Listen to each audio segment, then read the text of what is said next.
Popcorn World.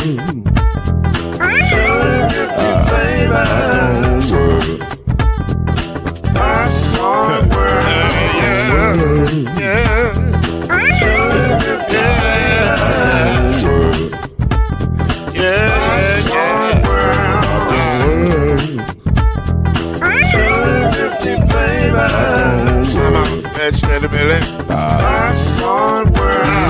Can I make you groove now? Yes, I can. So you can get this groove in a bag of a can. But you make it round the world when it holds in your hand. Popcorn World. 250 flavors gonna make you smile. 250 flavors gonna make you smile. 250 flavors gonna make you smile. I said popcorn make you smile. Ah. Popcorn World. Popcorn World. Popcorn World. It's a popcorn world. The popcorn world.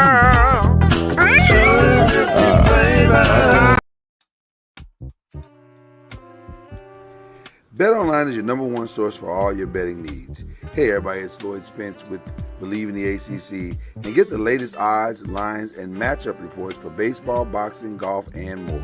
BetOnline continues to be the fastest and easiest way to place your wagers, including live betting and your favorite casino and card games available to play right from your phone. So head to the website and use your mobile device to sign up today and get in on the action. Remember to use the promo code BLEAV for your 50% welcome bonus on your first deposit. That's BLEAV, B-L-E-A-V.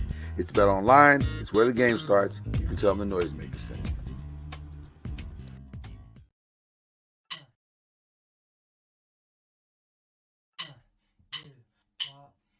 You're now listening to BLEAV in the ACC with Heisman Trophy winner and Florida State legend, Mr. Charlie Ward, Wave 3 TV, and Fern Creek Hall of Famer, Kendrick Haskins, and Mr. Talking Noise himself, and of course, Mama Noise's man, Lloyd Spence. And now, it's time for BLEAV in the ACC.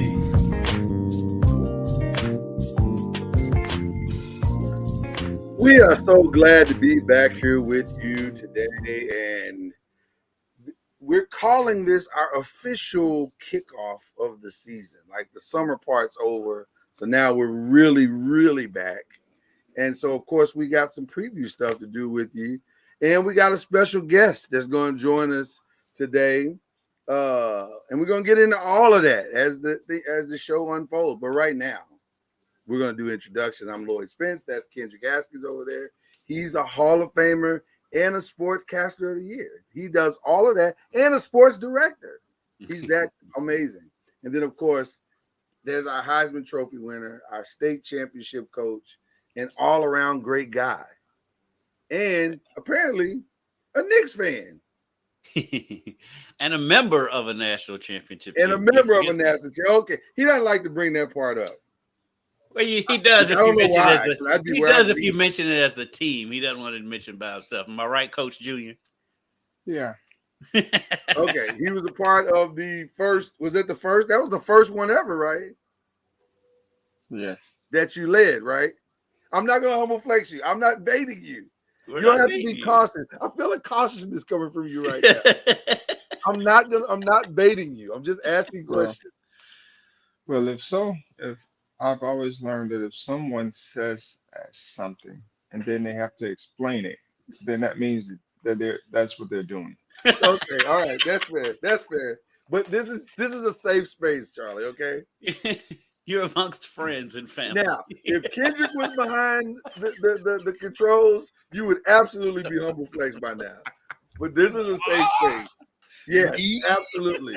There's no question about it. There's no question about it. But this is a safe space. Well, listen, we got a lot to talk about today. We're going to have a lot of fun. I can't wait. Our special guest coming from ESPN, Miss Laura Rutledge, is going to join us here in just a little bit. But before we get to any of that, we do have some not breaking news, but developing news. Apparently some conversations went down yesterday And the conversations involved Cal, Stanford, and SMU again. And now, and as with all things, according to all of this that's going on, it involves some shifting of the funds. And so somehow, and I don't have the whole story. I'm gonna just tell you right now. I'm still kind of figuring out the story. But somehow in this new model of expansion, the model shows a $72 million annual additional revenue for the conference. And in that model, it feels SMU's not going to take any distribution for as many as 7 years. Is that what I'm reading right? I read something similar. I saw that they were taking some concessions to join the conference. They just want to get out of wherever they are to come to wherever they can go to. Which basically what it all comes down to. So much so that they're willing to leave money on the table. It's basically what we're all talking about. So now, with that being said, now all of a sudden it looks like this might be a little more of a real thing. Right. And I don't know if there's a vote coming down at some point, but this is an interesting concession that is being made. And one league administrator said, quote, "We will be ironing out this over the next 72 hours. Charlie, what do you think about joining a conference just to say you did, but you're having to take a pay cut? I don't know if it's a pay cut. I don't know what it is, but you can't get the money that you thought you were going to get, I guess. I mean, sometimes you do what you need to do to get in the room. I mean, it's not a bad situation as far as being in a conference that you feel like may become the fourth, because you don't want to, a lot of times you don't want to be left out. I mean, that's kind of essentially what some of them are doing. And they're at a point where they don't have much leverage, when it comes to their situation, because SMU probably wants to get into a bigger conference, and they're not being invited to the one that's right next door to them, the Big 12, and Stanford and Cal. There's only 4 teams in the Pac-12, so and then I don't know what their plan is for the Pac-12. So I just think those 3 teams that are mentioned don't have much leverage, and they just want to go and find a home. I mean, if the home is a cottage, in a nice neighborhood, then they'll be okay with that until they can build up whatever it is they need to build, or however long it takes to be able to go and get one of those nice homes. So I just think that's where they are. Well, yeah, I agree with Charlie. I think they basically they're desperate to get into a conference like Charlie said, because they can see what's coming, and the Big 12's not making any noise as far as bringing them in, and then Cal and Stanford are kind of over a barrel. So if the ACC can pull this off, shout out to finally playing hardball with somebody. and maybe they got a little hair on their chest. Maybe they can go out and play some hardball with Notre Dame and bring them into the conference fully. We'll see. Well, I'll just say this: you said, Charlie, that they have very little leverage. I would say they have zero leverage. Apparently, they have zero leverage. This is the type of situation where you just want to get invited to the prom. Like you either get invited or you don't go, and that's kind of where we are. And you invited or go with your cousin, or you go.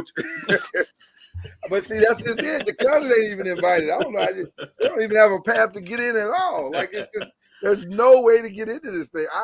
It's an interesting circumstance. I kind of applaud SMU for being aggressive, though, and I mean, because you sacrificing money on the front end for the money on the back end. Mm-hmm. Well, let's be clear. SMU has fought their way back from literally hell. Like they were that program was left for dead on the side of the road in a ditch in a cave. But why? Why were they left for dead? Well, they were left for dead for basically the same thing that we're now giving people right now. which is insane to say out loud, but it's the reality, right? Come on, it's unbelievable to think that we tried to kill that program for the exact same thing that 30 years later that's all legitimate now, but that's the truth. And so they gotta be. I mean, the way they were playing when they got the death penalty. I mean, if they can come back. I was gonna say, can you imagine what they would be today if that had never happened? They were a juggernaut. SMU was a juggernaut. They were a juggernaut, yes. And so now, and by the way, for those of us who lived in the Dallas-Fort Worth area, like myself, SMU has the money to come all the way back. They'll be back. Expensive. That's why I think that's why they're fine with sacrificing money on the front end to join the ACC. For sure. They got plenty of money. For sure. They have plenty money. They have all of the everything. There's no problems whatsoever. And seeing them come back, I mean, that brings back all that nostalgia from the 80s. Those Eric Dickerson days, those SMU teams, they were so fun to watch back in the day. I agree. I think it'll be fun. So this is going to be interesting to see what happens over the next 72 hours, although I'm wondering, will it take 72 hours? I think we're going to find out by the end of the day. I was going to say what's been happening is no later than Friday. We've been finding out everything we needed to know about all of this. So it should be interesting to see how this all unfolds. But man, that was a big turnaround because last week they didn't want to talk to those guys, and now all of a sudden they're the expansion is in the works. I kind of think that the teams that want to leave are starting to realize how hard it is for them to be able to leave. And so there's like, you know what? We need to make this happen. I agree, 100%. Yeah, I think our guest has. Go ahead, Charlie. But I did see something where, Drew Weatherford. I don't know if y'all been following Drew. Okay. He's on the board of FSU, and of course he's a former quarterback at FSU. I remember him. Yeah. He was after you, right? Yes. Mm-hmm. No, he wasn't right after me, but he was shortly after. Right. He brought up a point that the SEC and I think the Big Ten, their actual TV contracts comes up for renegotiation before the ACC. Before the ACC can negotiate their contract. The ACC has got the longest contract in the history of TV. It's bad, Charlie. It's bad. It's really bad, okay? Now, I don't know if we should be saying how bad it is in front of our special guest right now because she's here. She is a representative of the place, but it's not their fault. It's not ESPN's fault that it's bad. It's just what it is. Okay, but ladies and gentlemen, the pride of the University of Florida is in the building. Look at her gator orange on. Live and SEC Nation, and the proud mother of Reese and Jack. All right, Miss Laura Rutledge is here. How you doing? Hi, guys. I heard y'all talking bad about me. Were you talking bad about me? We would never. First of all, we would never talk bad about you. That is never going to happen. But what we were talking about is how our beloved ACC is in a I'm not gonna call it a toxic relationship, but it's not. It's in flux, right? It's an in flux relationship, Laura. That's what we're talking about. It's not. I mean, it's not. I hear you. It is allowing you to do some amazing things, though. So that's nice. Look at all that ham. Hey, I'm thankful, and I'm very thankful for this ham. I wish you guys could smell this through the screen. Oh, like I feel kind of bad saying that because that's sort of like I can smell something great and you can't, but it really is delicious smelling. Can I just be fully transparent? I am a massive honey baked ham fan. That is my yearly go-to. Now, this is not playing well with Mr. Charlie Ward because he's not the biggest fan of meat. But I'm a plant-based eater. But he likes faux ham. I have options for him. Well, listen, I mean, the great thing, so I love that you're a honey baked ham fan. The great thing about their new tailgate packs is you don't have to wait now just once a year to have your honey baked ham. Okay. So you can actually have it every week. And I hope that you will.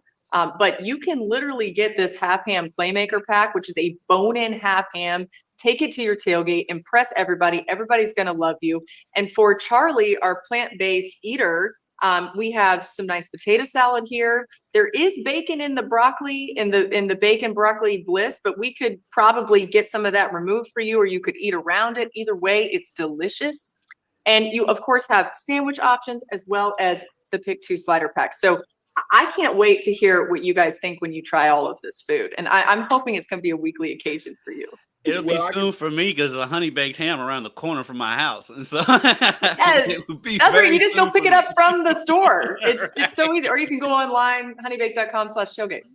I'm completely torn because the big game sandwich pack looks amazing, but so does the Pick 2 slider pack. And I'm a grab and go kind of guy when it comes to the game, so I could go either way with one of those. So I'm all in on both of those.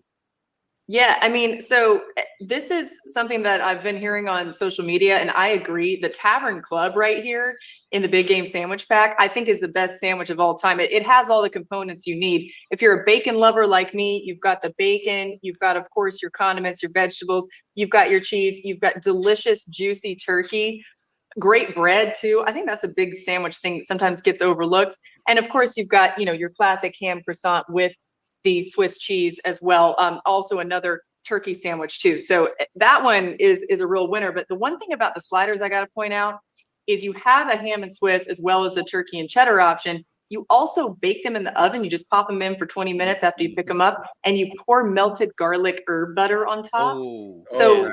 I mean, melted herb garlic butter sandwich it. Like, you just might have to get both because I don't think you can all good things. I agree. Charlie, how do you pass this stuff up? Oh God, yes. You can't. So Charlie, you're still out. You're telling us you're still out after all of that. You're gonna stay the course because that sounds awfully swaying. No. Yeah. I think you need. Well, I have some grapes here, but the ham is way better. So come on. I can work with the grapes. I'm curious to know about these mac and cheese. There we go. What you call? I'm not sure what you call them, but I do have some mac and cheese bites that you can make with the honey baked ham. That's what you're curious about? Yeah. I'm curious. Charlie loaded up on some mac and cheese bites. It's real cheese though, right? It's not like. Or you can put your own. You can put your plant-based cheese in there. No. Yes, you could. Okay. It might not taste as good, but you could do that. But yeah, you make your mac and cheese ahead of time, and you just mix in some ham that maybe you had left over, and you bake it, and you've got a delicious little mac and cheese bite in your muffin tin. There you go. You guys are going to be like chefs with my recipes here. I can see. Listen, I'm impressed. I'm impressed. So how would they go about it? Just got to get to honey baked ham, a location near you, or can you order it online? How does it all work? Yeah, so go to the easiest thing is go to a honey baked ham store near you, which it sounds like y'all have one close by, or you can go to honeybake.com/tailgate. You just place your order there. But yeah, if you go to the store, I mean, you just pick it up and take it right home with you, and everyone at your tailgate is going to say, "Yeah, I'm going to come back to that tailgate every single week." All right, before we go on, we're gonna break the fourth wall here a little bit. I've trolled you a little bit, and I know for a fact that you've tried all of these. Oh yeah, you and the fam bam. Shout out to the great Josh who's holding it down for the family. Which is your favorite? Okay, so I'm torn because I am a sandwich lover. So that applies to sliders sometimes too.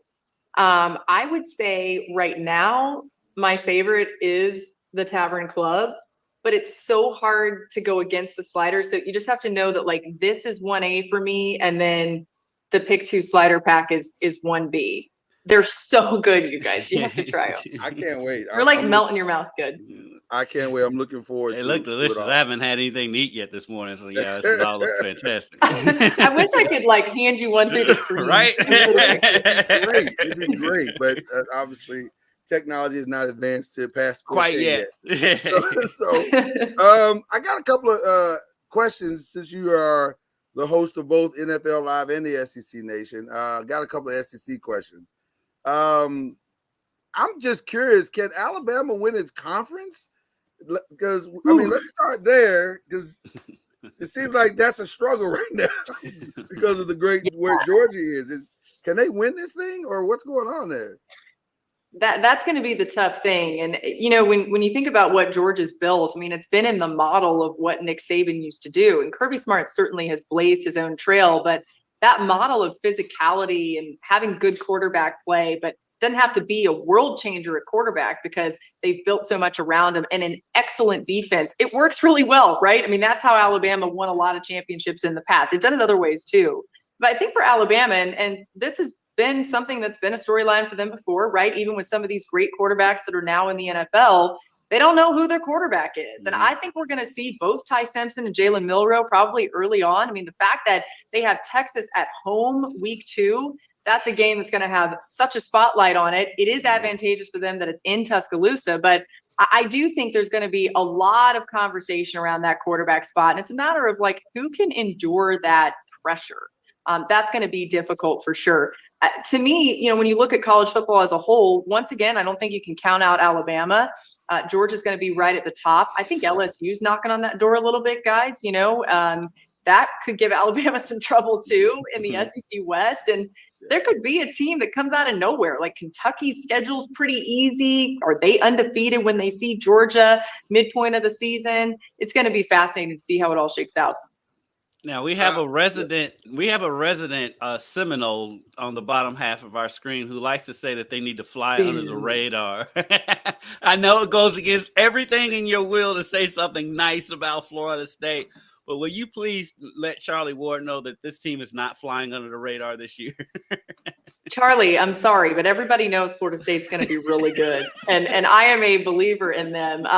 You know, look, I think that the tough thing for them is seeing LSU so early on, right off the bat in the season. That's going to dictate the way a lot of people look at them, right? So if they win that game, everyone's like, oh, boom, right into the top 5. They're going to be a college football playoff contender. If they lose the game, it probably depends how they lose. Then they're still in the mix, right? It's not an ACC team. They could still be the ACC champion, which I believe they will be. So I think Florida State has a relatively easy path, depending on how it all shakes out after LSU. But it is going to be fascinating to see if they can live up to the hype, because they are not flying under the radar. And for that reason, actually, the Honey Baked Ham Tailgate Tour is stopping by there. It's actually October 14th, Syracuse at FSU. So all of y'all who may want to try some of these new tailgate packs, or maybe you've already tried them, but you just want to come get some, you want to hang out with the Honey Baked Ham team, they'll be on campus for that game. That's why she's a professional. She slid that right on in there. No, I'm just playing. I just play one on TV, guys. I don't. You are one of the best to do it. Let me just tell you, one of the best to do it. And we are so appreciative of you stopping by on your Honey Baked tour and hanging out with us for just a few minutes. We appreciate you. Thank you, guys. I appreciate y'all. Thanks, Laura. Thank you so much. All right. That was fun. That was fun. Now, see, Charlie, you're not flying under the radar down in Tallahassee. I think he thought it was just us, but it's reality. You just had to ask her about Florida State, huh? What? It's the ACC show. It's an ACC show. With the Heisman Trophy winner in our show. Charlie's like, there were 13 other teams we could have talked about. Yeah. Everybody want to talk about Florida State. But that goes back to what I said, Charlie. It's all in who has the button. Went right to Florida State. All right, let's make some predictions. You guys want to have some fun? Let's make some predictions here. See what we're looking at. And I think this is starting to become like an annual tradition for us to kind of look at the schedules and how fancy they have become over the years. These things are really taking on a life of their own. So, shout out to Boston College, who leads off our selections today. They got Northern Illinois Holy Cross to open the season. Their first in tough game and probably loss is going to come on the 16th of September to Florida State. And that's, even though they have it at home, I just don't see a path to victory. Then Louisville, then Virginia, then Army, Georgia Tech on the road, UConn at home, Syracuse on the road, Virginia Tech at home, Pittsburgh on the road, and they close the year out with Miami. What do you guys think their record's going to look like when it's all said and done? They've got a schedule where I think they can be bowl eligible, I think. Yeah.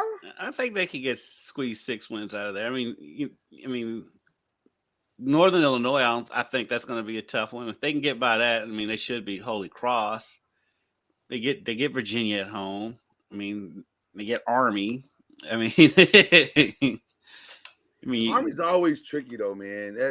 Because they're more in shape than you are. Right. But I mean but if they get those, I mean, that's 4 wins right there. And I think and they should be able to beat UConn, and so they should be able to get one of those wins with Georgia Tech, between Georgia Tech and Virginia Tech. I don't think they'll beat Pitt or Miami. So you're saying the 4 obvious wins and 1 conference win somewhere. Yep. Probably at home. Yep. All right. That sounds about right. I think I can agree with that. Charlie, what do you think? I was trying to look and see because I can't see on my phone.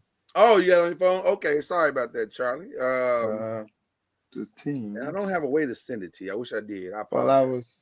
Well, I was on the site here. Okay. Trying to figure out. We're talking about Boston College. Yeah. Mm-hmm. See if I can pull up their schedule here. Yeah, they got North Carolina to open. Holy Cross. They got Northern Illinois to open. I'm sorry, Northern Illinois. I'm sorry, Northern Illinois. Northern Illinois. That's not a gimme. That's not a gimme, but it's at home, so they're going to be the favorite. So I'm going to go with They will be a favorite, but it's not a gimme. They're going to have to, because there's no Zay Flowers now. No, there is not. So they're going to have to find. And their 35-year-old quarterback gone too? I think so. I think he transferred. Didn't he transfer it out? Yeah, he transferred out. Yeah. Which I don't understand that, but whatever. That COVID year's throwing everybody off. Yeah. Well, he transferred out because the guy that came in for him last year was better. So, I think that's the reason why he transferred out. Yeah, I think I'm going to go with your 6 wins, Charlie. I mean, Kendrick. 6? Yeah. I just don't. I have to assume that they're going to find 1 conference win somewhere, but I don't know, and it's probably most likely the Virginia one.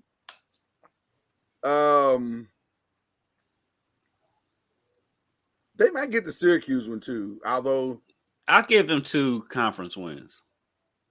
So you're saying Virginia and Syracuse? Or Georgia Tech. They can win at Georgia Tech. They can win at Georgia Tech. 8 wins sounds like a lot to me. Man, they're not going to get 8. Yeah, I'm gonna say 6. I'm gonna say they get 6. Well, I just put it up. So they'll probably end up being 1 and 2 and 3 in the first 5. Mm-hmm. Yeah. Well, Virginia's a toss-up for me. Yeah, Virginia and Northern Illinois. Then you have, what was that, North Carolina? Where you at? Army. Georgia Tech, Army, Georgia Tech, UConn, Syracuse, Virginia Tech, Pittsburgh, Miami. Yeah, I think they can get 6 games out of that.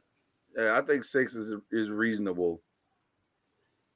All right, so we're all kind of around the same place. Yeah, I think we got to see 6 out of there. All right. We got Duke football, ladies and gentlemen.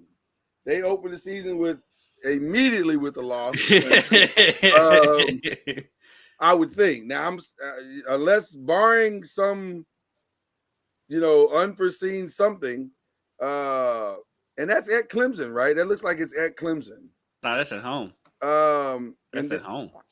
Or is that? Yeah, I'm sorry. That's at home. That's what I mean. I'm sorry. How they get Clemson at home on a Monday night? I'm shocked by that as well. I'm shocked by that. And it's Labor Day weekend. It's the same game as it was last year, where Clemson played Georgia Tech. Okay. On that Monday night, the first week. Well, they got them. So it's more of a showcase game, which Duke, they have their quarterback coming back, Riley Leonard. Yeah, this is a brutal schedule. It is a brutal schedule. They got Clemson, Lafayette. That's nice to have all the games they have at home in September. So they got Clemson, Lafayette, Northwestern, Notre Dame, NC State, all at home. One road game, that's Connecticut. So that first half of the schedule is brutal, but at least you get it at home. The back half of that schedule, oh my God. Back half is brutal. Louisville, North Carolina, Virginia, all on the road. And then at home, you got Wake Forest and Pitt. Yeah, that's a tough schedule. I don't see them winning. Man, that's gonna be tough. Geez. 1, 2. I give them, like we playing spades. I give them 5 and a possible. You see 5 wins here? Lafayette, Northwestern, and UConn. They should win all 3 of those. They'll lose. Of course, they're going to lose in Clemson and Notre Dame. I think NC State at home could be a toss-up. I don't know. At Louisville, we still don't know. As high as everybody is on Louisville, we don't know yet. Yeah. And they played. The last time they played in Louisville, that was against Lamar and Jair and all them, and they hung right in there with them. And so I'm gonna go a little less. I can confidently say I think 3 wins can be had. Maybe 4. Maybe 4. I'm gonna say they're gonna win 7. 7? 7. Yes. Who you have them beat? I gotta know you're 7. You obviously Lafayette. You're saying Northwestern, right? They're gonna beat somebody that we don't expect them to beat, because I think they're good enough to do that. I'm looking at NC State as that game, Charlie. At home. Depends on how they come out of that Notre Dame game. I just think they're the place now where their quarterback is solid, and I'm sure they have players around him. They're just not gonna let him be there by himself that we don't know about. And last year they were really, really competitive in all of the most part of their games. And so I just think we're going off of what we used to think about Duke. Yeah. But I think Coach Elko has done an amazing job of building the team and the tradition of being a competitive group. And they have a quarterback that you can actually, say he's, legit. And I think they'll be right in the mix with, all these teams. Wow. Okay. The only reason why I'm saying, and I think Lloyd, you'll probably agree with me, the reason why it's hard to see much more than 4 and 5 wins, it's the schedule. It's not any knock against Duke. That schedule is insane, especially the back half of it. From September 30th to November 11th, to me, that is a tough stretch. I'd say from September 30th on. Yeah, that's a tough stretch. But all these teams are on the same schedule, right? Yeah, well, they may have some of the same teams, but maybe not in that order. That's a rough. Because their schedule is vastly more difficult than Louisville's schedule. I mean, Notre Dame at home and NC State at home is At least you get them at home. But then you got go on the road for Florida State and Louisville, and then turn around 4 days later and play Wake Forest. That seems like a lot. So is Wake Forest good? And then go back on the. Well, it's just the turnaround. Not that Wake Forest is going to be great. It's just the turnaround. And then, I'm sure Wake Forest probably. I mean, we'll get to their schedule, but they probably play that Saturday too. Are they on a bye week the week before? I don't know. Because if they're playing the same Saturday in the same 4-day turnaround, then I mean it's a wash. They're saying you got inside information. Is this true, Charlie? We just want to know. Just say 7 games. I'm just going off of I see the program trending. Okay. Right. And they have a quarterback that can win a few of these tough games. Just by the way he plays. And then their defense is not like bad. Okay. All right. He said Charlie Ward's on record for saying 7. I think I'm gonna stick to my 4. I'm gonna go with 6. Okay, bowl eligible for you. Yeah. All right. This is the team that I'm the most curious about. Yeah. Because there's still kind of a rebound factor here that is kind of interesting to me. So I'm just curious to see if they can get past it, if I can say it that way, get past of all the things that have happened over the last year. They open with Tennessee, which is going to be tough in Nashville on the road. But then they come back with James Madison at home. Which is not a slouch. Not a slouch. Definitely not a slouch. No, they're not at all. Then they go on the road to Maryland. That's a tough one. Then they come home for NC State. On the road to Boston College. Then they get William and Mary at home. That must be homecoming. Probably. Then they go on the road for 2 with North Carolina and Miami. Georgia Tech is at home. Louisville on the road. Duke at home, and they close out the year with Virginia Tech at home.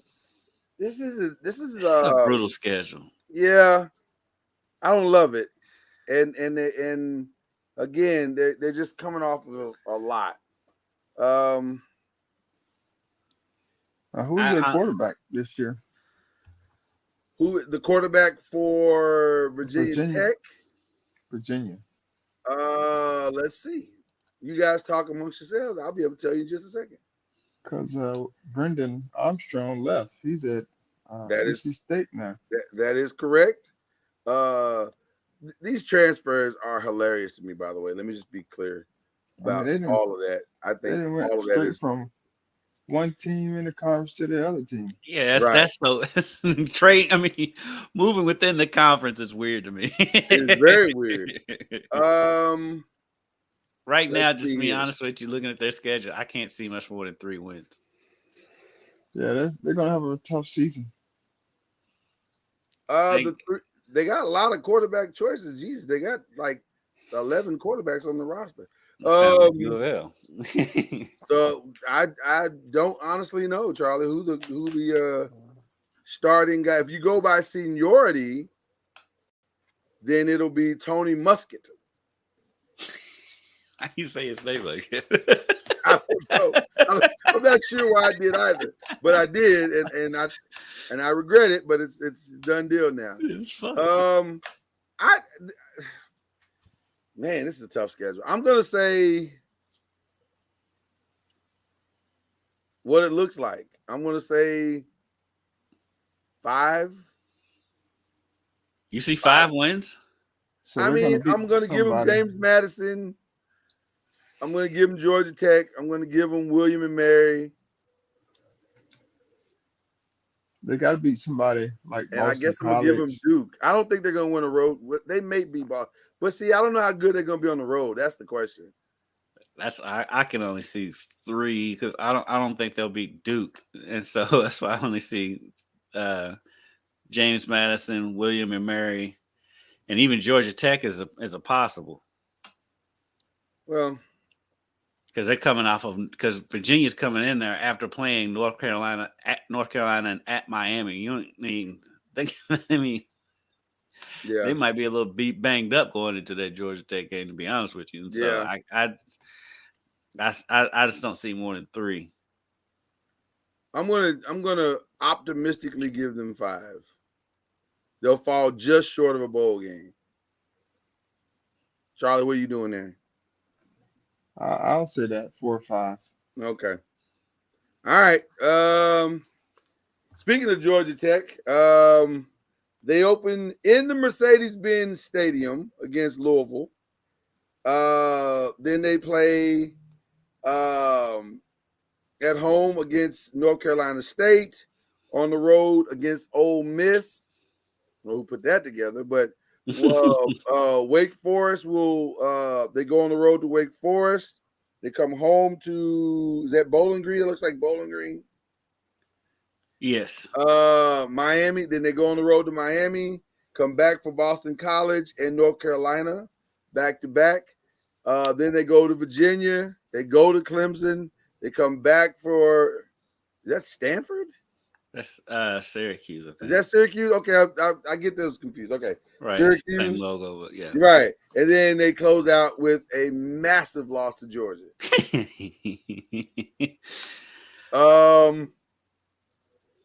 So who's their quarterback?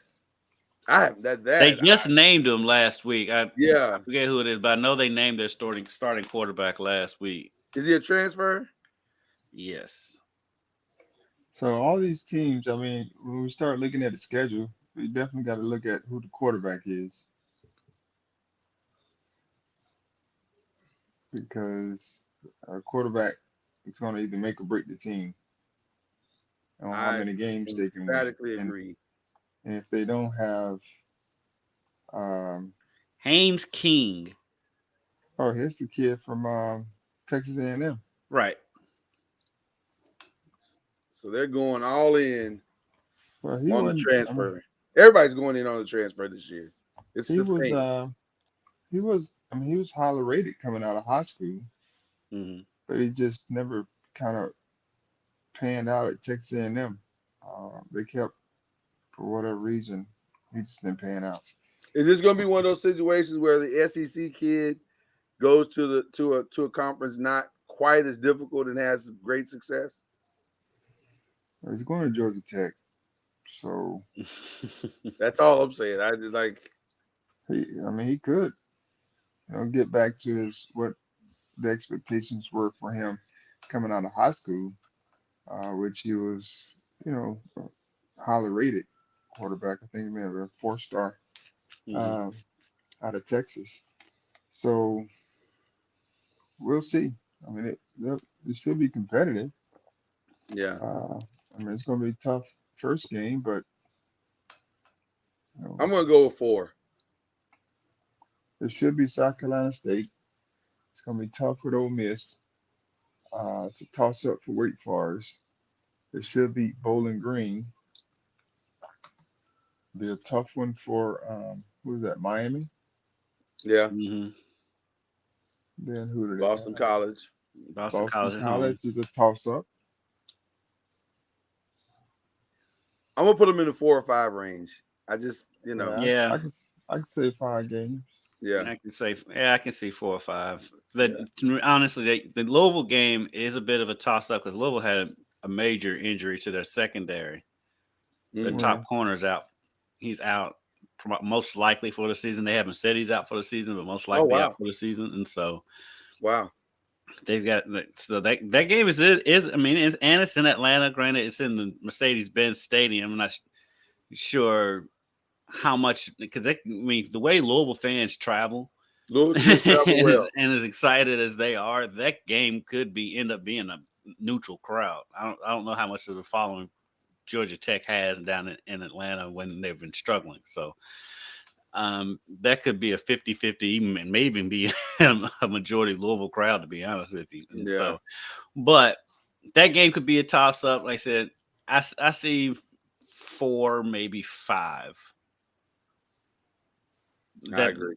That stretch with Clemson and Georgia with yeah, it's not great. It's not great. It's not a great way to. It's not a great way to on that back half of the season. Some of these teams are so. Their second half of the season is so backloaded. Backloaded, yeah. Like, goodness gracious. The U is back once again, and so they're coming with Miami of Ohio, followed by Texas A&M, followed by Bethune-Cookman. 3 straight home games. Then they play Temple. Then they get a bye. Then they play Georgia Tech. So it is not unrealistic to think they could be 1, 2, 3, 4-1. I think they will be. Let's see, 4-1 heading into that North Carolina game. Going into the North Carolina game. Now the second half of the season, North Carolina on the road, Clemson at home. That's interesting. Virginia at home.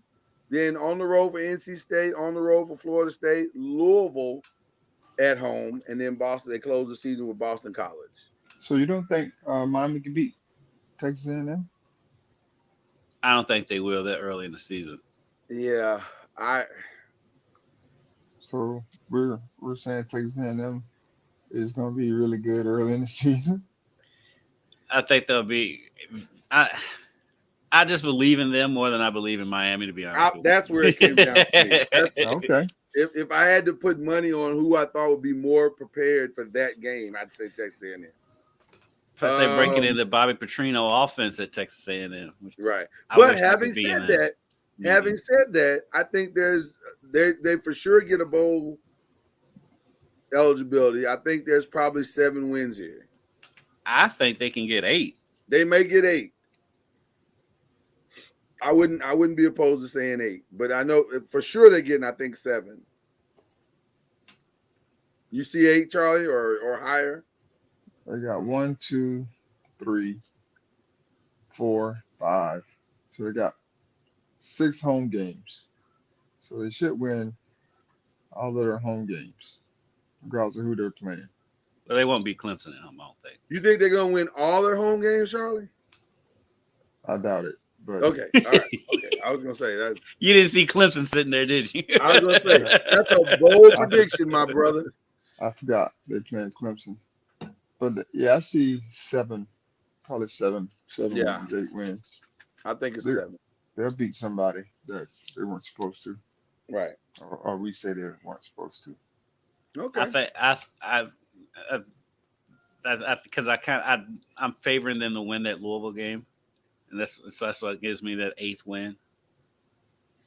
That's going to be again. Louisville's such a mystery. I mean, they are such a mystery right now. Yeah, depending on who you believe, they're going to be great or they're going to be just average. So we're going to see. Right now, average. Huh? So they can't be average. Well, I don't know. Let's see. NC State. If they're average, then the coach is not going to be there. Brom ain't going nowhere. I agree. My bad. They got a new coach. They got a new coach. Yeah, they got a new coach now. He's gonna have some leeway a little bit. Yeah. NC State. They got UConn to open the season, followed by Notre Dame, followed by Virginia. Is UConn? Why is UConn not in the ACC? I was just going to ask the same thing. Because they are the whipping boy for it seems like everybody in the conference. So why not just make them official? They need a 4th team to make that even anyway, since they're adding SMU, Cal, and Stanford. Just give them their ACC credentials, yes. Right, credentials, and let them on the end. What are we waiting on? And it'll be great for basketball. It'd be massive, fantastic for basketball. Oh my especially God, on the women's side. Yeah, you know, Cal, Louisville, UConn, Miami, all in the same. That'd be conference. fantastic. That would be fantastic. But they go Notre Dame, VMI, Virginia. Then they come back with Louisville, Marshall, and Duke. And then they close out with Clemson, Miami at home. And then Wake Forest, Virginia Tech on the road, and then they finish the season with North Carolina.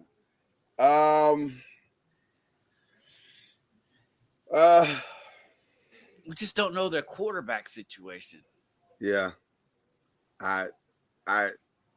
There's a lot of fluctuation in the ACC this year at the quarterback position. I can see them winning 8 games. You can see 8. I can see it, but it depends on that quarterback situation. You're jumping way out there for me. 8 sounds like a lot.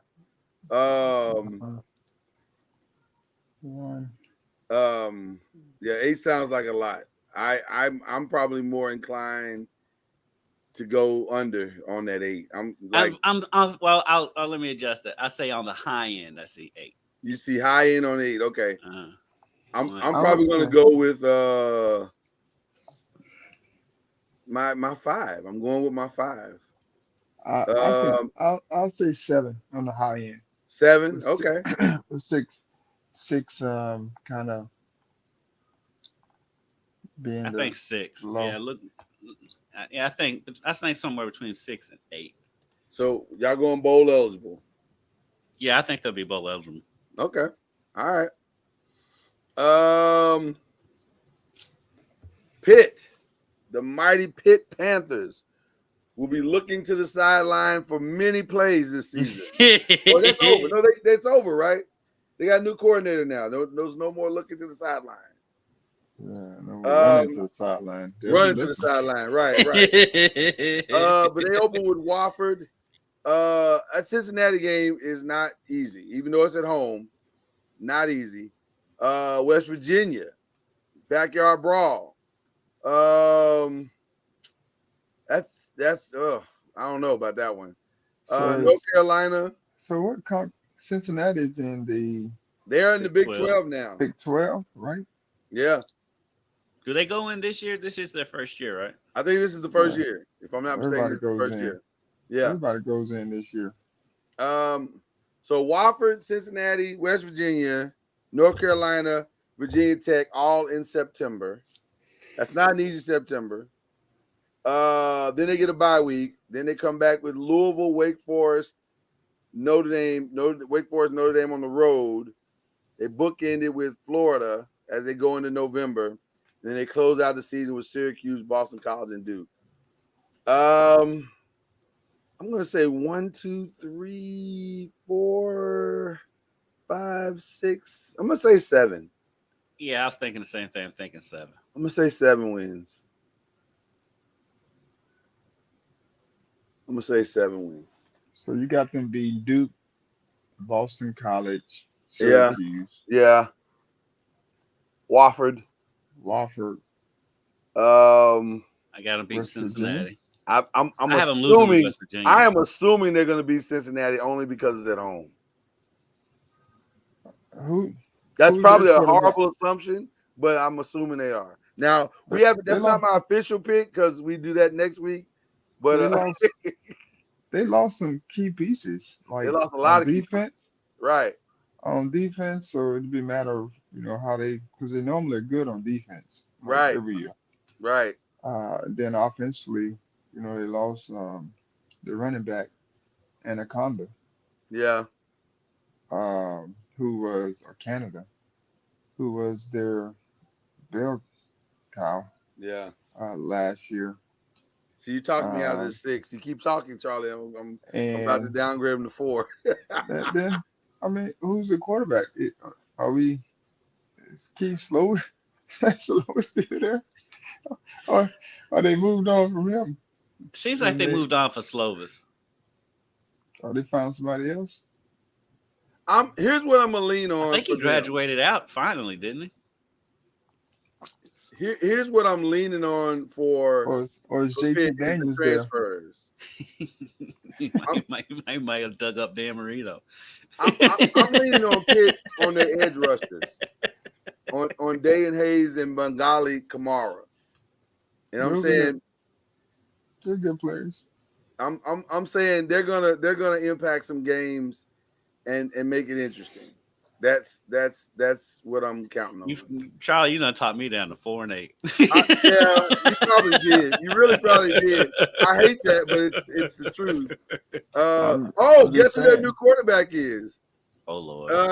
Whenever you that excited, it's gonna be some nonsense. It's Phil Yurkovich. There you go. He came from within. Was he at Boston College? He was at Boston College. He found a new home. He was 35 at Boston College. He will start the season at 36. Mortgage must be getting paid off. This is fantastic. I adore transfers like this. Now I'm a firm 4.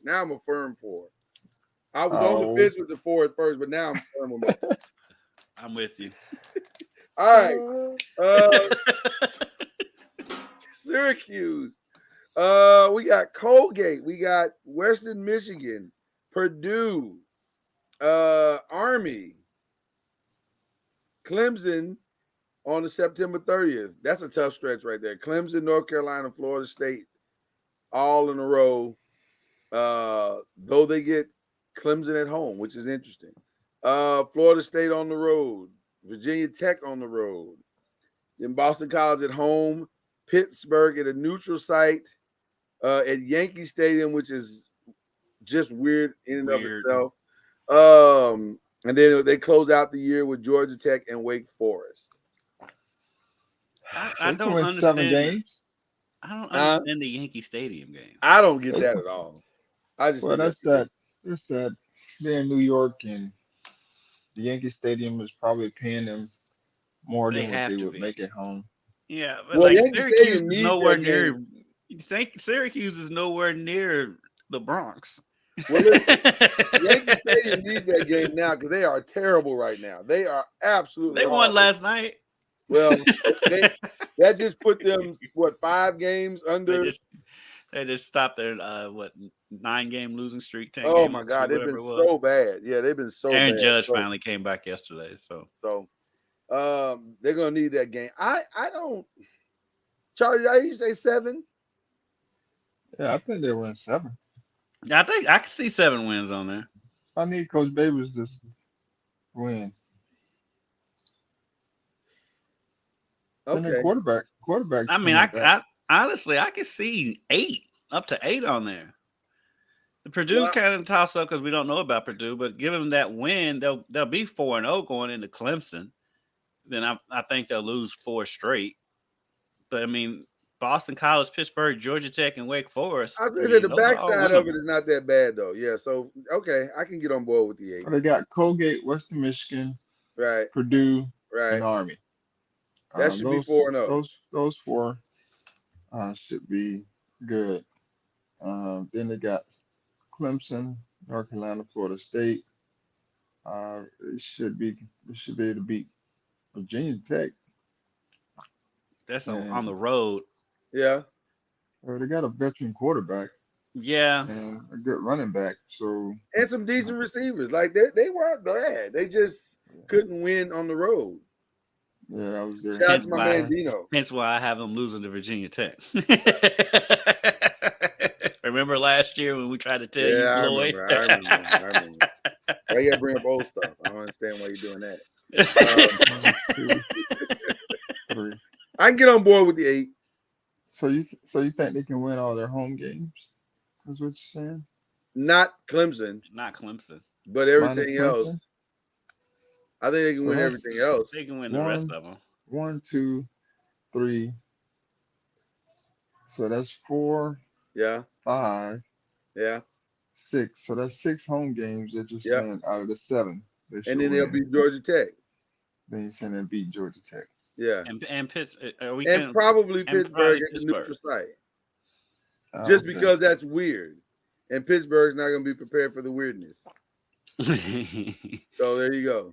Pittsburgh might be closer to the Bronx than Syracuse is. Right.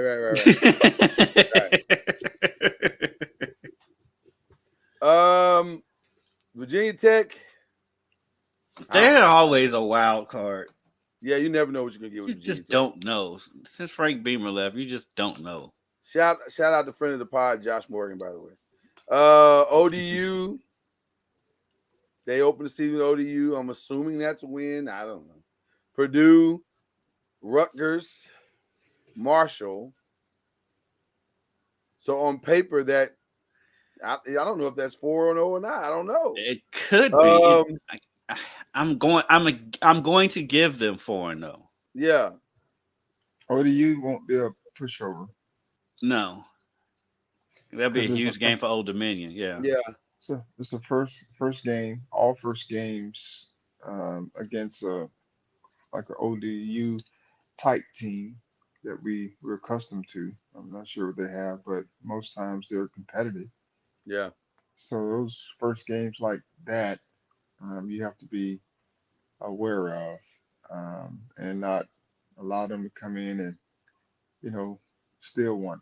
We've seen that from teams time to time where we see a schedule like a Liberty, and they come in and win the first game. So that game's going to be huge to ODU too.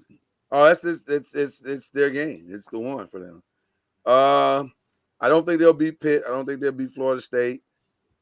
They should beat Wake Forest, I would assume.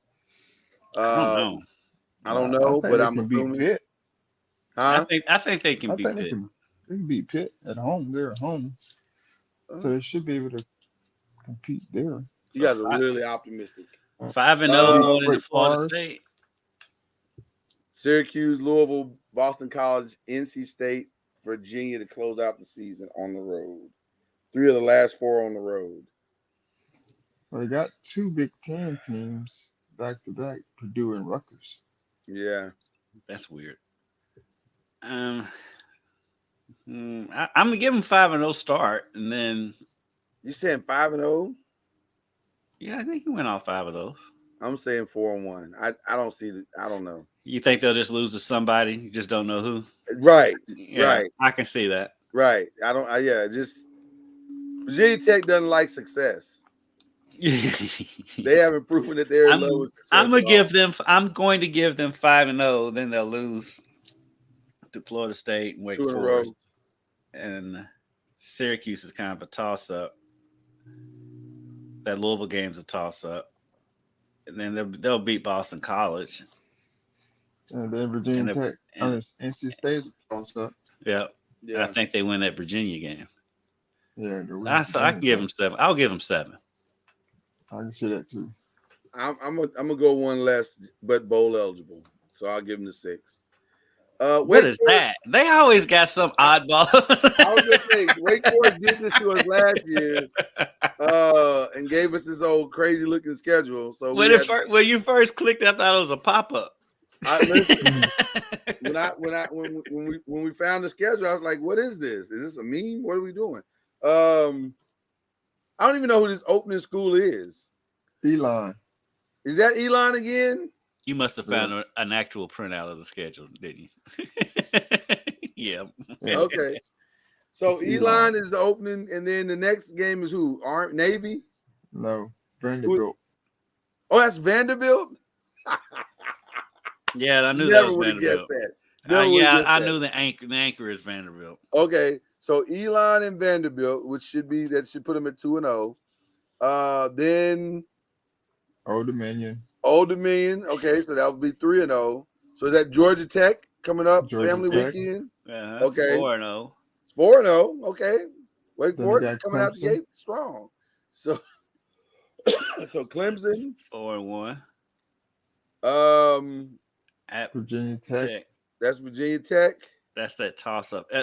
If that game's at night in Blacksburg, I think I might go with Virginia Tech. Yeah.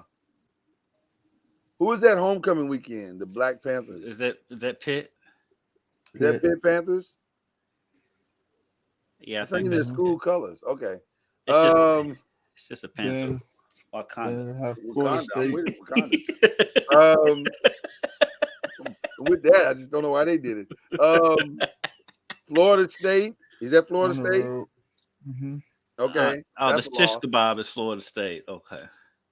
Why is that in Winston-Salem, North Carolina, though? Because they played here last year. Yeah, Winston-Salem's where Wake Forest is.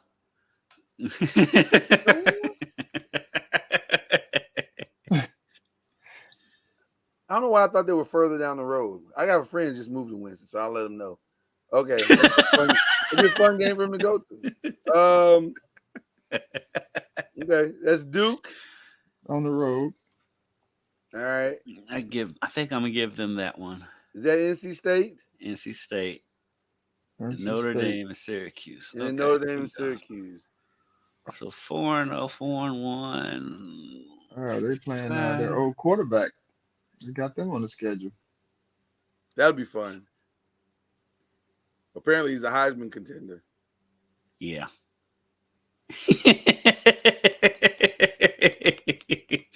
I give him 8 wins. Why are you laughing? Because it's funny. Because the only reason why he's a Heisman contender is because he's at Notre Dame. There's no. I think I believe in Leary more than I believe in him. I would have to agree with that 100%. I think they'll be bowl eligible. They'll get 6 wins somewhere. I got 8. You got 8? Outside of Clemson, Florida State, and Notre Dame, who else is their sure loss? But it's Wake Forest. They always find a way to lose. They were right there 2 years ago. It'll be interesting to see I don't see how to it. replace their quarterback. Because, Yeah, I don't see it. it's a system. It's a system deal. Yeah, but I'm so just that- going by the schedule. I hear you. I'm gonna say 6. I mean, at Virginia Tech, like I said, that's a big toss up. But the rest of that, and we just don't know with Duke. I'm going 6 off of Charlie's theory that they're gonna have phenomenal quarterback play, and Duke's gonna find a way to beat some teams. Vanderbilt might get them. So you're taking away their 4-0, and you're saying they're 3. I'm staying with 4-0. All right, Charlie. What'd you say, Charlie? I'll go with 6. All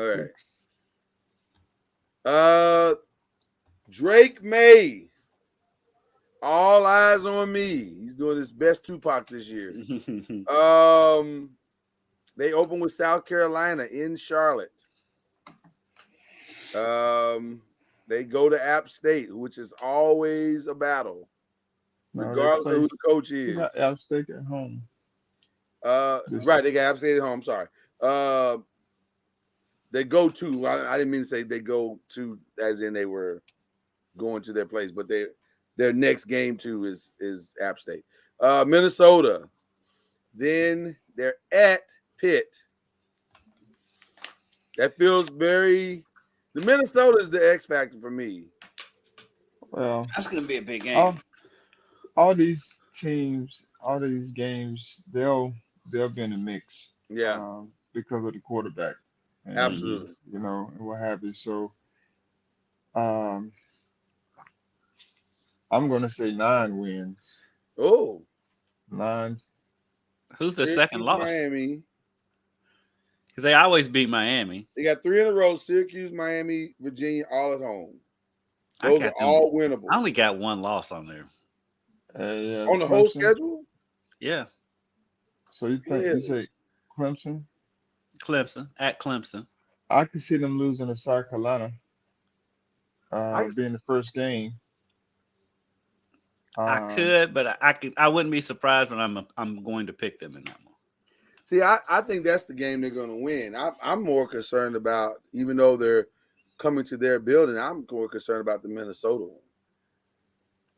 So they're just so physical. They're just so Minnesota is physical. I really and truly, and this is a lot of it too, is my trust in him. Yeah. May.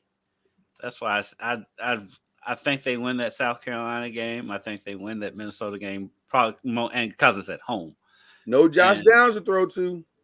And he's a great quarterback. He'll figure it out. All right, I'm just saying. So I only see 1 loss, maybe 2. Maybe they lose at NC State, maybe. But I'm gonna give. They only got 4 games away from home.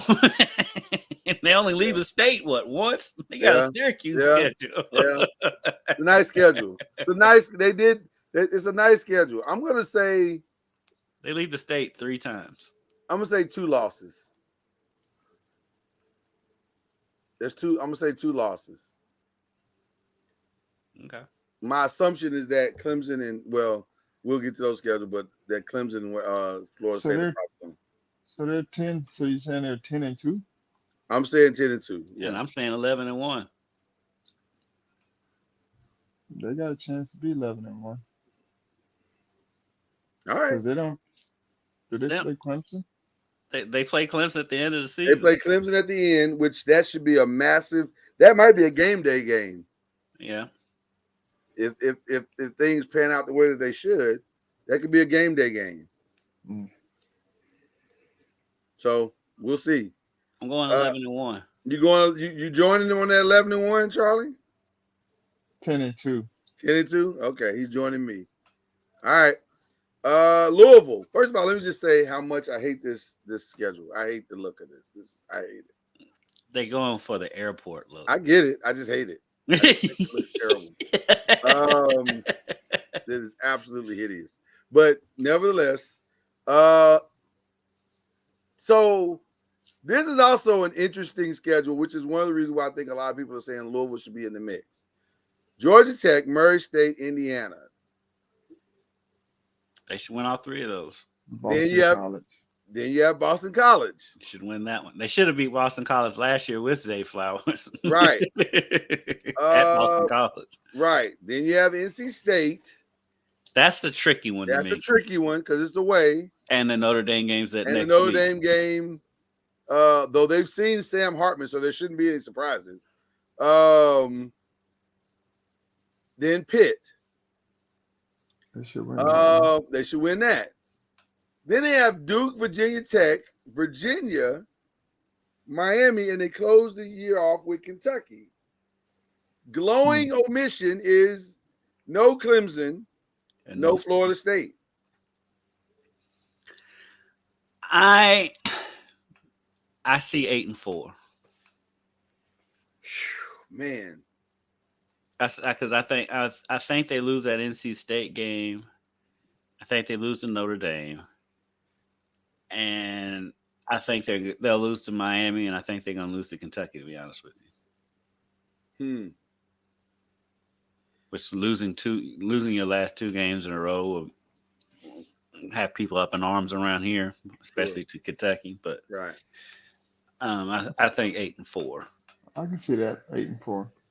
You know what's interesting about that, and by the way, I can get on board with 8-4 as well. But what's interesting about it is, as much as it could be 8-4, it could also easily be 10-2. It very well could be. Because if they are, and I think the first game is going to tell us everything. If they can go to that game, and because here's what makes me interesting for me, I think the quarterback's going to be okay. I think Jake Plummer's going to be fine. But it's the defense for me. If that defense can rise to the occasion, then this is a winnable schedule. Like, this is not a hard schedule. Honestly, it's not inconceivable that they beat Notre Dame, to be honest with you. It's not inconceivable. It's not, because, again, we're not believers of Sam Hartman. We don't believe. So, at the same time, though, I'll also factor in new coach, new system. There's going to be a loss somewhere in there that you don't expect. New coach, new system, but not to the player that it matters to the most. And that's what makes Louisville very, very intriguing, because Jake Plummer has played in this system. So there's no surprises for him. So yeah, he has. Well, I'm saying if he can accelerate everyone else, if he has accelerated everyone else's learning curve, then this could be an interesting year. This could really be an interesting year. And by the way, they have the X factor. Like, no one knows what they're going to do, which is hard to prepare for a team that you have no idea what they're bringing to the table. So I don't know. I'm curious. I'm very curious. I could see 10. I think 10-2 is the ceiling. I think so too. I think 8-4 is realistic. 8-4 is probably more realistic. 10-2 is like everything fell in place and all the stars lined up. Now, 10-2 will put them on the outside looking in, right? Because when we get to Clemson, Hold on. oh, go back. Can we do Florida State next? Because we're next. We gotta save the best for last, Charlie. You know what? No, Florida State. Save the best for last. I'll accommodate you, Charlie. I'll accommodate you. Thank you. I appreciate that. That's so what Florida State is feeling truly ambitious. They're coming right out the gate against LSU. Bro, we won that game last year. You won that game last year, so and nobody expected us to win the game. That's what was shocking. Right. Mm-hmm. Now you are expected to win the game. Yeah, you are expected to win that game. Is right.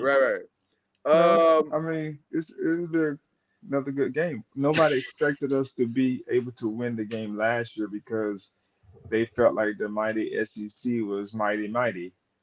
And then when we started to compete at a high level, then it, they're like, oh, okay. So this year, they feel like we should win the game. He's flying all around the humble flex. I'm gonna let you live, Charlie. You flying under the radar of humble flex more than y'all flying under the national championship. There's no flying under the radar at all. I'm just saying the expectations is different this year. I'm gonna be honest with you because we won 10 games last year, 11 or 10. I'm gonna be honest with you. The game, to me, you're 3-0 going to Clemson, and that's the game. September 23rd is the game. That to me, that decides everything. Not really. It just decides who's going to be wearing the home jersey in the ACC championship game. Well, yes. But what I'm saying is, well, that's true. But I'm saying I don't think you're going to lose another game after that game. No. So I'm gonna do something, Charlie, you're not gonna like. I think they're undefeated going to the ACC championship game. I agree. That Clemson game, though, I mean, that's going to be that's going to be a primetime game. That's probably going to be a game day game at night in Death Valley. I think I'm going to go Clemson that game. I'll go Clemson that game. Charlie, just be prepared for me to pick Florida State every week. Well, the rest of the schedule, I mean. I'll be joining you every week. Gauntlet. I'll be joining you every week in picking Florida State this year. And not just – and I believe that pick. I'm gonna be honest with you. I believe that pick. I just don't have a chance. We have a chance to win every game. We do. That's all I'm saying, Charlie. Finally, you admitted it. That's all I'm saying, Charlie. It took us pulling teeth. Pulling giant ropes. All right. Our last one. Yes. At Charlie Ward's request. The Clemson Tigers favored to win. Yeah, the favorite to win the ACC. Yes, they are.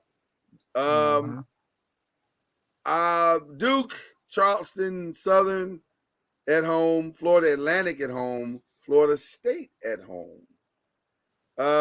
Then Syracuse on the road. They have five road games. Five road games. Wake Forest on at home, Miami on the road, NC State on the road. And then Notre Dame, Georgia Tech, North Carolina at home. And then they finish off with their rival, South Carolina. You know what? I don't think they're going to win the conference. Huh? I don't think they're going to win the conference. I think they win that Florida State game. But, I mean, looking at their schedule, at Miami's not going to be easy. And you get Clemson at home. And you have at South Carolina. At South Carolina to end the season. And you have North Carolina back to back. I don't think they're going to win the conference. Is everybody ready for the hot take of the night, of the morning? 9-3. I can see that. I can really see that. I'm saying 9-3. Even beating Florida State at home, I can see them. I can see them losing to Miami. To be honest with you, I don't think they're going to beat Florida. Yeah, I don't think they'll beat Florida State. I don't think they're going to beat Miami, and I don't think they're going to beat Notre Dame. You have them losing 2 home games, though. That's what's hard for me to do. Well, let me just say, here's the reason why. I am not a believer in Cade Klubnik. I'm just not. I'm not a believer in either one of them. Hold on. Why don't you believe in that dude? Charlie, remember how big he was on Gabe No, Clubman last year? No. That's not true. Yes, it is true. I was not a big believer. What I said was, which by the way came to pass, is that they were going to make a change at some point. Which Go ahead and say did. the other name, because I know you want to. Say the former quarterback's name. DJ Uyagalele. And I have to say it now because I'm never going to get a chance to say it again. But you know what? They have Washington favored really high because of him. You mean Washington State? Is he at Washington State? I thought he was at Washington. No, Pennick is at Washington. Oh, Pennick's at Washington. That's why they got him so high. Yeah, because before IU, Pennick not stay healthy for nothing at IU. Then he goes to Washington. Now he's a Heisman candidate. Listen, apparently. Transferring makes you a Heisman candidate. I'm looking at you. Well, transferring to a place that actually blocks up front helps. Having an offensive line makes all the difference in the world. I believe in the Klubnik kid. I think he's solid.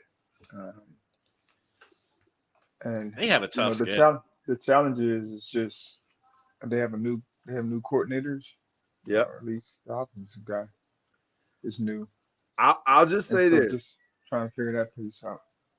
I'll just say this real quick, Charlie. The back half of his season was not great last year. It did not end well. Like you remember, he was making some really okay, but and he still has a good running back. That's the saving grace. But here's the thing: everybody knows they have a great running back, which is why this kid's gonna have to go win games. He's gonna have to go win games because you're not gonna let Shipley beat you. Yeah, but they got talent. I mean, they got talent. They got talent. I mean, we'll see. Got talent on the outside, and I just look at his. Charlie, I'm starting to feel like this is you trying to sell us on the radar thing again on the low. No. Okay. All right. I'm watching you, Charlie. I just think the guy's a pretty good quarterback. Okay. I mean, just from last year, getting a chance to watch him play. I just think he's solid, and I can't imagine him, going from what he went from his freshman year to his sophomore year, just declining, with some more time and work, and in the system that they were going to be running. Yeah, but he's talented. I don't think he'll regress. I just wonder how much of a jump will he make, because. We all thought DJ would make this massive jump too, and it never really happened. And so I'm wondering if this kid will make a jump as well. But I'm going 9-3. He's not DJ. So what are you saying? What are you giving him, Charlie? I know you're giving him one loss at least. Yeah. I mean, they're going to be in the mix. I mean, it's going to be 11-1, 10-2 potentially. Okay. But I don't see them losing 3 games. Okay. The 10-2 makes it very interesting because it goes back to what we said about Louisville. If Louisville somehow finds itself and gets to 10-2, and the loss that Clemson has is the undefeated Florida State, they'll put Clemson ahead of Louisville. But but honestly, looking at that schedule, 9-3 is not out of the question. That's all I'm saying, bro. And it really is because Clemson plays a hard schedule this year. They finally got a hard schedule. They got Florida State, Notre Dame, South Carolina, and North Carolina. They finally got a hard schedule that's laid out. But still, amazingly, all of those games are at home. Well, except for the South Carolina. That's called being grandfathered in. The last question that I want to ask you guys before we end it. Great, and this is a great preview show. How bad does the ACC need playoff teams this year? Is this critical to the success of this conference going forward? Because if you can't get a playoff team this year, going into the extension next year, does that make it very hard to be taken seriously next year? No, because what you just done, they're gonna have to revamp it because who's the Pac-12? I mean, they Right. had them, they had them as an option, but they're gonna have to revamp it. But now you have more teams in these conferences, and there's going to be more losses, um, within the conferences, and Especially in so that that SEC. correct. So now you're talking about two losses, um, potentially Teams three getting in. losses for some of these teams, and we still only have 4 spots, right, for this year, or is For This it? this year, year. this year you Yeah, got the same 6, right? pretty much same 6. It's 4 spots. It's 4 spots in It's the four playoffs right now. spots. Is it 4? I thought it was Yeah. 6. Yeah. Okay. No, it's moving up to 6. It's 4 right now. So So that's what I'm saying. Like you still got four teams that's going to make it to the CFP, and so potentially you're going to have some teams in these other conferences that's adding teams, um, in the mix as far as having 2 losses, potentially 3 getting in, depending upon who they are. And so you got to look at the SEC. They're going to be in the mix with Georgia, Alabama, LSU potentially, um, because of their schedules. And then the Big Ten. I mean, you got the rat race over there. mhm. Ohio State, Michigan, and those teams that they're playing with. Those are most of the top teams. And then the Big 12. I mean, that's they got like 30 teams. Yeah, it's a And lot of so teams. It's a it's a lot of teams. toss up on who's going to come out of there. So I just think it's still a chance for an ACC team to be able to, get in the mix, even with, not even with, but if they have 1 loss, they can be in the mix and they're ACC champion. I think it depends who that loss is against. Yeah. If it's Florida State and Clemson and their 1 losses against each other, I think they're okay. But like if Louisville somehow they have the 1 loss, I don't think Louisville gets in the mix. I think it all, and I just realized why I'm always thinking 6 because I gotta stop watching the weekly college football prediction The show. New Year's 6 bowls. Yeah, it's throwing the weekly college football prediction show throws me off because they do the 4 and then there's that 2 that's right on the edge. In my mind, for some reason, it got burned into 6. But I think what's got to happen is that the 3 or 4 best teams of the ACC got to be the 3 to 4 best teams in the ACC all year long, and they got to be in the rankings. That's how they survive this. Because if the best, I think they're going to survive if they bring in the teams. I mean, them finishing where they finish in the playoffs is not going to matter. If they bring in Cal, Stanford, and SMU, well, next year it won't matter. This year it will. You see what I'm saying? Like this year they gotta. I don't know. I just feel like I just know like conference survival is not hinging on wins and losses. It's hinging on what kind of deals can you make. But I think playoff relevancy. It helps. It helps. Don't get me wrong. It helps, but I don't think it hinges on it. But I think playoff relevancy does. Mm. I think you can't go into the next year looking like a weak conference because then you just give credibility to the other 4, whatever it is. So what if you don't have, let's say you have 1 dominant team, and then the other teams are, I think as long as you have one, and the other ones are competitive, I think you're fine. But I mean, that's essentially, we being honest, that's essentially what the Big Ten has been. It's been Ohio State, and Michigan came up last year. I agree, but for some reason, the perception is that the Big Ten, top to bottom, is a better conference. And same thing with the SEC. The perception is that they're a better conference, which the truth is, this is really top. Both of those conferences just really top heavy. Right. So I don't know. It's going to be interesting to see, but I think the big dogs got to be the big dogs this year.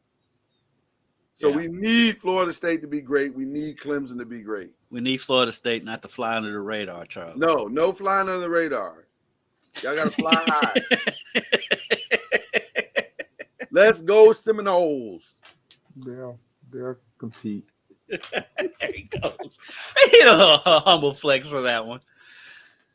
He's always humble flexing you. I don't know why. I don't either. Because he's being humble, saying, "Oh, we'll compete," knowing good and well they're going to do more than that compete. kind of does feel like a little bit. And that was a Charlie Ward humble flex. I mean, because they're ranked 7, Charles. You can't say that they're going to compete in ranked 7. They are. They'll show up and compete. And he's got that smile. It's that wry, confident smile. That's not what people are looking for when they're in the top 10 is a competition. They're looking for a dominance. And I think that's what they're going to present. Okay. Let's do some shout outs. Collective shout out again to Laura Rutledge for stopping by and pushing ham on us. I'm with it. Honey baked ham.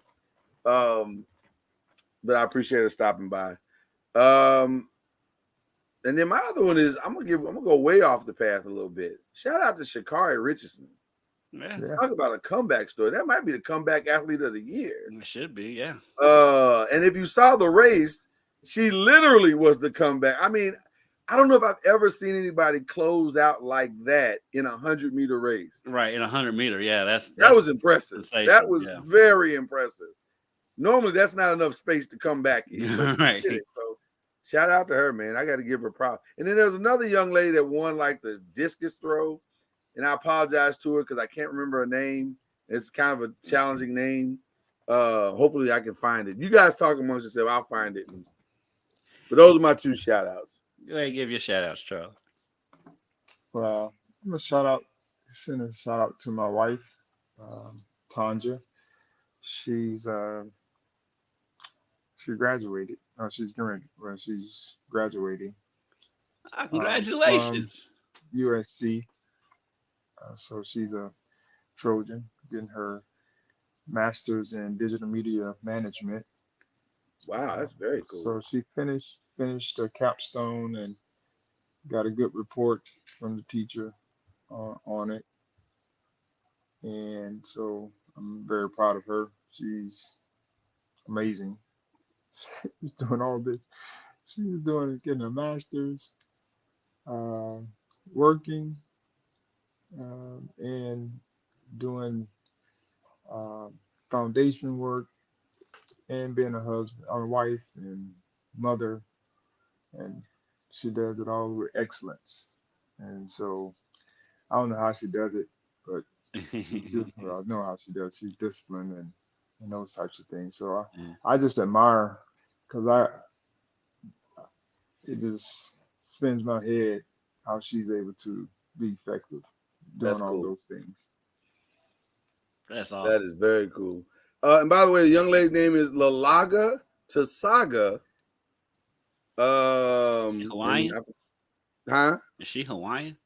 Yes, she is Hawaiian. Okay. And she went to Iowa. Collins, that was her last line. Lalaga Tasaga Collins. Talk about a culture shock going from Hawaii to Iowa. Jesus. I know that's probably one of the greatest jumps of all time. But she is the world champion in discus throw, and I would say arguably the favorite to win the gold medal next year in the Olympics. So there you go. Congratulations to her. All right. My shout out, sir. My shout out, I'm going a little bit off the board. It's something I'm sure Charlie will appreciate, though. Shout out to the parents of all these athletes in Jefferson County because of the heat. Practice schedules are all over the place. We've got some teams practicing at 6:00 in the morning, some teams practicing at 6:30 at night just to try to avoid the heat. These games, we've got games that's supposed to start at 7:30. That's not starting until 8:30 because of the heat.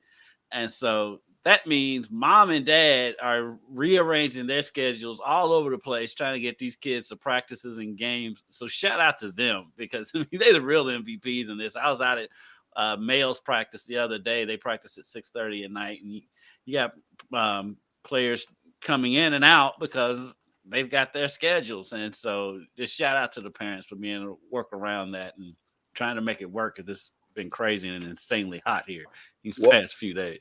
Welcome to Texas football. Hey. They've been making them adjust. And I don't know, do y'all do that in Florida where you practice early morning as well? No. I mean, some schools probably do. Some schools do. Just because they want to make sure they get their practice in. Yeah. And it's probably the same situation and reason. But this is just going to continue to push for indoor facility. There